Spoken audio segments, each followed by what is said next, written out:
पैदा नहीं होता है। ध्यान रखना, उतार चढ़ाव जिंदगी में आएंगे। एक सा जीवन तो सूरज का नहीं होता। आकाश में सुबह का सूरज कुछ होता है, दोपहर का सूरज कुछ होता है, और सांझ का सूरज कुछ और हो जाता। फिर हमारा जीवन एक सा क्यों रहेगा? संसार में आज तक ऐसा कोई प्राणी पैदा नहीं हुआ होगा जिसके जीवन में सुखी सुखों कभी दुख ना आया हो, और ऐसा भी कोई पापी पैदा नहीं हुआ होगा कि जिसके जीवन में दुखी दुखों कभी सुख ना आए हो। ध्यान रखना, राम महापुरुषों के जीवन में भी दुख आते हैं, उनके जीवन में भी सुख आते हैं। ध्यान रखना, राम कहां पैदा हुए? राजा के घर में। सीता कहां पैदा हुई? राजा जनक के घर में, मिथिला में राजकुमारी बनकर पैदा हुई और वनवासी बनकर जिंदगी गुजारती उसने। मान्यवर, आप सोचिए, महिलाओं से मेरा निवेदन है कि सीता के विवाह के बाद उस बेटी को क्या सुख मिला है? विचार करो। तुमको तो मिल रहे हैं ना सुख, इतनी डेंजरस सास तो नहीं है ना, और तुम्हारी तो एक ही है, उन्हें तो तीन तीन को झेला है मेरे भाई। ध्यान रखिए। एक आदमी ने पूछा कि राम को वनवास हुआ, सीता साथ में क्यों गई? मैंने कहा सीता बड़ी समझदार थी। बोले क्या समझदारी? मैंने कहा ये समझदारी कि सीता ने दिमाग लगाया होगा कि यार तीन तीन सास के साथ रहने से तो एक जंगल ही अच्छा है। कौन इन तीन तीन के साथ माथा फोड़ी करेगा? जंगल में ही जिंदगी। यहां तो एक से नहीं बन रही है, एक ही कौन बोला तीन के बराबर है? महाराज विचार करना है आपको। सीता के जीवन में क्या सुख मिला? शादी होकर आई, स्वयंवर होकर आया, वनवास हो गया। वनवास हुआ, रावण ले गया। जंगल में भी सुख नहीं मिला, जंगल में रावण उठा के ले गया। लौट कर आई, युद्ध करके राम वापिस लाए, एक धोबिड़े के कहने से फिर जंगल में चली गई। क्या मिला उसे सुख मेरे भाई? बताइए, कोई सुख मिला? जब घर में थोड़ी तकलीफ हो ना, तो किसी को याद करो या नहीं करो, सीता को याद जरूर कर लिया करो कि उसके जैसे दुख संसार में किसी भी स्त्री को प्राप्त नहीं हुए। जब सीता की अग्नि परीक्षा हुई और राम ने कहा कि अब महल में वापस चलो, तो सीता ने इतना ही कहा कि हे प्रभु, अब मैं भगवान जिंदगी के अंतिम क्षण में कहा, हे प्रभु, अब इस कलयुग में यदि मुझे जन्म देना, मेरे पति तो श्री राम ही हो, मैं उनकी पत्नी बनूं, मगर जैसा जीवन ये दिया है ऐसा जीवन मुझे कभी मिलना नहीं चाहिए। ध्यान रखना, जंगलों में जिसने बच्चे पाले हो, विचार करिए, बड़े किए, राम को सौंप दिए और चली गई सब कुछ छोड़ करके। कैसा आदर्श जीवन है। सुख दुख तो सबके जीवन में आते हैं। पाप कर्म का उदय होगा, दुख मिलेगा, पुण्य का उदय होगा, सुख मिलेगा। लेकिन मैं आपसे निवेदन कर रहा हूं कि जीवन में यदि दुख से बचना है तो दुखी व्यक्तियों का दुख दूर करने का प्रयास करो। तुम्हारा जीवन आनंद में परिवर्तित हो जाएगा, सुख में परिवर्तित हो जाएगा। आप अपने सुख के लिए मत जियो कि मेरा ही सुख मेरा है, चाहे दूसरों को दुख देके भी प्राप्त हो। ये साधारण लोगों की सोच है, लेकिन महान पुरुष तो सोचा करते हैं कि मेरा दुख तो छोड़ो, दूसरे का दुख मिटा दूं तो मेरे जीवन की सार्थकता सिद्ध हो जाएगी। ध्यान रखिए, दूसरों के लिए सोचिए, अपने लिए मत जियो। एक बात याद रखना, जो अपने लिए जीता है वो वीर होता है, और जो दूसरों के लिए जीता है वो महावीर हुआ करता है। ध्यान रखिए, ये अपने लिए नहीं जिए, दूसरों के लिए जिए। मान्य, थोड़ा अपने दुखों से बाहर निकलो और दुनिया के दुख को देखो।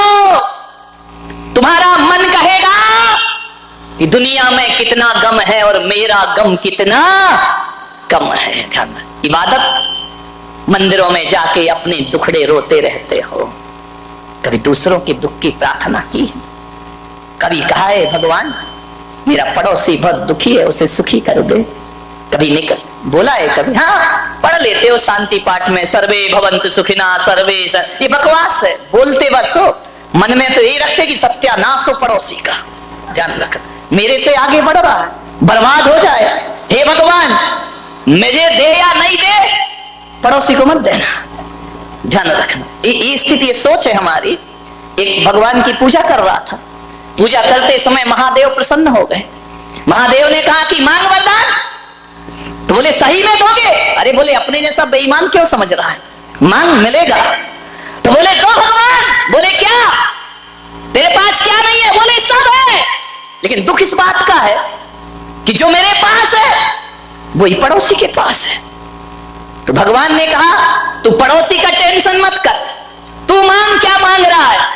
बोले भगवान मैं तो इतना ही मांग रहा हूं कि जो पड़ोसी के पास हो वो मेरे पास डबल होना चाहिए, बस इतना ही सुख चाहिए मुझे।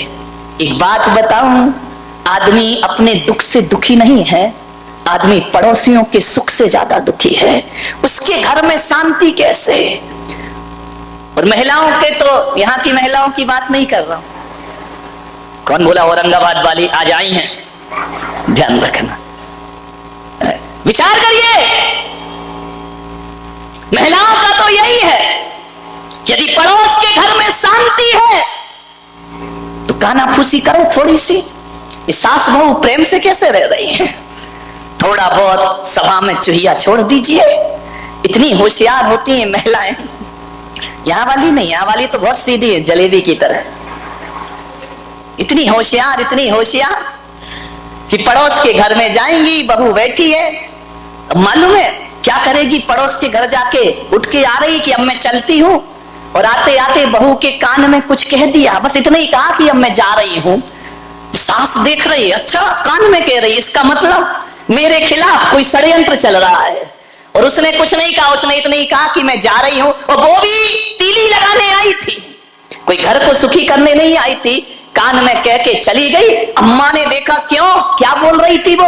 अम्मा जी कुछ नहीं, बस इतना बोल रही थी मैं। अब इस पे कोई अम्मा विश्वास करेगी कि मैं जा रही हूं? इस पे कोई विश्वास करेगी क्या? अरे जा रही हूं तो जोर से बोल देती, तू भी चुप आ रही है। आज श्री महाभारत प्रस्तुत करता। ऐसे घरों में आग मत लगाइए मेरे भाई, क्यों किसी के घर उजाड़ते हो? घर बसाना सीखो मेरे भाई, उजाड़ो मत। एक जगह शादी हुई, एक अम्मा ने पूछा क्यों तू 10 दिन से मंदिर में नहीं दिखी? बोले क्या करूं बहन, लड़के की शादी थी इसलिए मैं नहीं आ पाई। हो गई तेरी शादी? बोले हो गई। बोले कहां की बहू है? बोले औरंगाबाद की। बोले औरंगाबाद की? बोले हाँ।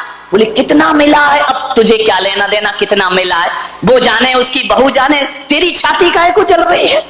क्या मिला दहेज में? अरे भाई दहेज में छोड़ो, हमने तो महाराज के प्रवचन सुन लिए थे कि दहेज लेना पाप है। एक साड़ी में लड़की लाए हैं, हमने कोई दहेज नहीं लिया है।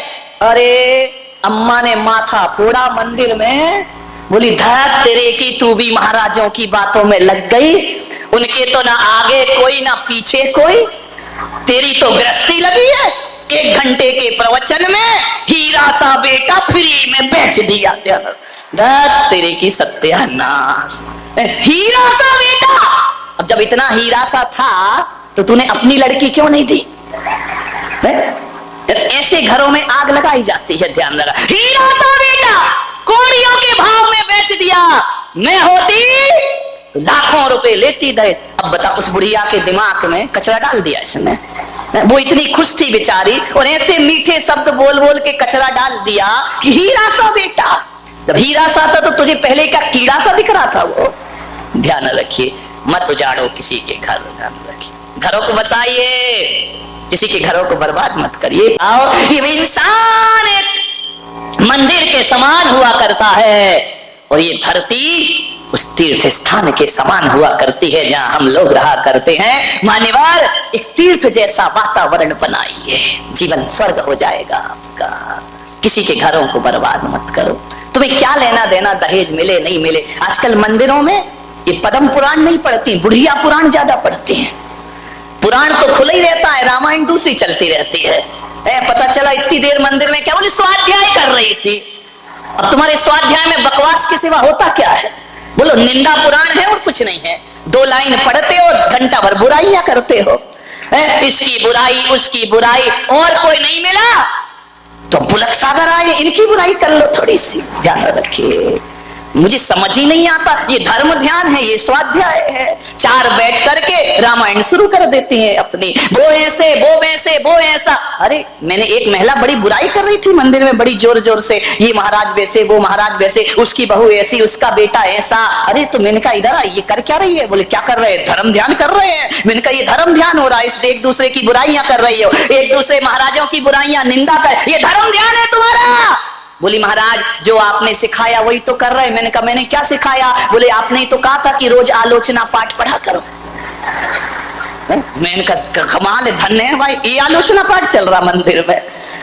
मैंने कहा था अपनी आलोचना करना, तू मेरी आलोचना करने लगी। जय हो, विचार कर, ये बुढ़िया पुराण, इससे कोई कल्याण होने वाला नहीं है। ये ग्रंथ आचार्यों ने लिखे थे अपने कल्याण के लिए, तुम लग गई जगत के कल्याण के लिए। वाह रे आदमी, पंडित खाए काकड़ी, गुरु दूसरों को दे आकड़ी। मेरे भाई ये स्थिति बन गई हमारे स्वाध्यायों की, हमारे मंदिरों की। मैंने एक महिला से पूछा कि मंदिरों में इतनी बुराइयां क्यों करती हो? बोले इससे अच्छा स्थान मिलेगा कौन सा है? लोग धार्मिक भी समझते हैं और अपना काम भी हो जाता है। याद रखिए मान्यवर, मंदिरों को अपवित्र मत करिए, विचार करना है।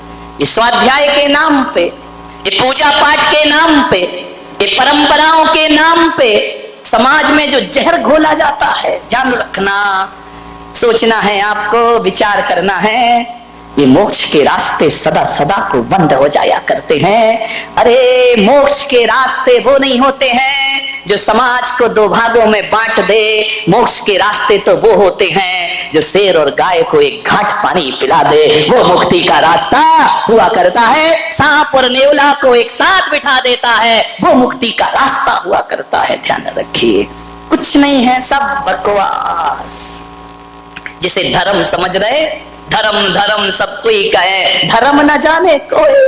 ध्यान रखिए, एक बार क्या हुआ, महादेव शिव पार्वती के साथ, अभी कहानी सच्ची है झूठी, इस लफड़े में मत पड़ना और ना किसी पुराण में ढूंढना। हर कहानी पुराणों में नहीं होती, कुछ प्राणों में भी हुआ करती है। ध्यान रखिए, और पुराणों की कहानी नहीं, मैं तो प्राणों की कहानी ज्यादा बताता हूं। ध्यान रखना, पुराणों की कहानी तो इधर से सुनते हो, इधर से निकाल देते हो, लेकिन जब मैं प्राण की कहानी बोलता हूं तो तुम्हारे प्राण तक पहुंच जाया करती है। ध्यान रखिए, ये कहानी प्राणों की है। महादेव चले जा रहे हैं, पार्वती साथ है, और जब जैसे ही निकले काशी बनारस के ऊपर से, तो कोई कह रहा हर हर महादेव, कोई कह रहा जय शिव शंकर, हे महादेव। कोई हाथ ऊपर किए ध्यान कर रहा है, कोई एक पैर से खड़ा होकर के ध्यान कर रहा है, कोई गंगा में जल समाधि लिए शिव का ध्यान कर रहा है, कोई शिव नाम की माला फेर रहा है, कोई ओम नमः शिवाय में लगा हुआ है। पार्वती ने पूछा महादेव से कि स्वामी, ये इतने लोग हिंदुस्तान के आपकी आराधना कर रहे हैं, क्या आप सबको बैकुंठ पहुंचा देंगे? इतने लोगों का कल्याण करेंगे? महादेव ने कहा कौन कर रहा है मेरा ध्यान? बोले ये देखो जमघट लगा हुआ है, ये कुंभ का मेला लगा हुआ है, ये सब आपका ही तो ध्यान कर रहे। महादेव आपसे निवेदन है, इन भक्तों का कल्याण करो, इन भक्तों का उद्धार करो। महादेव ने कहा कि पार्वती तुम समझ नहीं पा रही हो, ये भीड़ है, एक भी भक्त नहीं है मेरा। अरे बोले नमः शिवाय चिल्ला रहे हैं। अरे बोले सब ऐसा ही है, इन पे ध्यान मत दो। अरे बोले महादेव आप इतनी कठोर क्यों बन रहे हैं? आप तो भोलेनाथ हैं, आपका नाम ले रहा उसका बेड़ा पार करो, उसका उद्धार करो। महादेव ने कहा तुम नहीं समझोगी। पार्वती ने कहा देखो मेरा हृदय करुणा से भर रहा है, इन जीवों को बैकुंठ पहुंचाओ महादेव, इनका कल्याण। महादेव ने कहा तू ठहर, ये नारी की जिद से तो देवता भी परेशान करें क्या? यदि जिद पे आ गई तो हो गया काम। नारी हट बहुत ही बुरी हट होती है, ध्यान रखना। अभी नारी की तो हट्टी की सोने का मृग ले आओ, अब राम जी को भी लेके जाना पड़ा, जानते तो वो भी थे कि सोने का होता ही नहीं है। ध्यान रखिए, विचार करिए। महादेव ने कहा मैं तेरी जिज्ञासा शांत करूंगा, नहीं तो तू कैलाश में मुझे चैन से नहीं बैठने देगी। ध्यान रखना, बोले खैर मैं करता हूं व्यवस्था। ये जो तू कह रही है कि इनका बेड़ा पार, देख मेरा सच्चा भक्त कौन है। बोले ये सारे भक्त है, कोई जल चढ़ा रहा, कोई अर्घ चढ़ा रहा है, कोई आपके नाम की धुनी रमा रहा है। बोले सब ढोंगी, कुछ नहीं है इनमें। बोले बरसों से हाथ ऊपर किया, अरे बोले सब बेकार। बोले नहीं महादेव, एकदम से इनकी तपस्या को मत ठुकराओ। महादेव ने कहा ठहरो, तू यहीं खड़ी रह, मैं बताता हूं कौन कौन बैकुंठ जाएगा। महादेव ने एक कोढ़ी का रूप बनाया, कुष्ठ गलित, दुर्गंध आ रही है शरीर से, और गंगा किनारे काशी में एक सीढ़ी पर जाकर बैठ गए कोढ़ी बन करके। बड़े बड़े पंडित आए, बड़े बड़े साधु संत आए।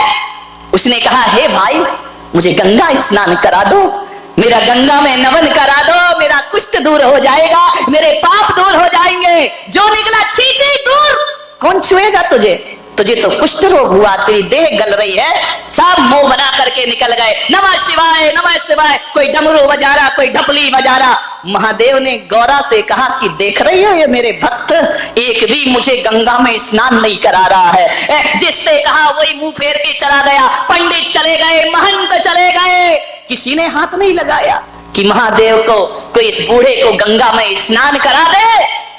जब पूरा दिन बीत गया, एक गरीब निकला। उस गरीब के उस कुश्ती ने, उस कोढ़ी ने पैर पकड़ लिए, मुझे गंगा स्नान कराओ। बोले अरे तुम मेरे पैर क्यों पकड़ते हो, तुम्हें गंगा स्नान मैं कराऊंगा। उसने उठाया, जिसकी मवाद गिर रही हो कोढ़ से, उसने उठाया, चलो मैं तुम्हें गंगा स्नान कराता हूं। वह ले गया, गंगा में स्नान कराया। कहानी कहती है कि जैसे ही स्नान कराया, महादेव अपने रूप में प्रकट हो गए और उन्होंने कहा देखो गौरा पार्वती, सच्चा बैकुंठ जाने का अधिकारी ये है, वो मेरे नाम की माला जपने वाले बैकुंठ जाने के अधिकारी नहीं हो सकते हैं। मान्यवर ध्यान रखिए।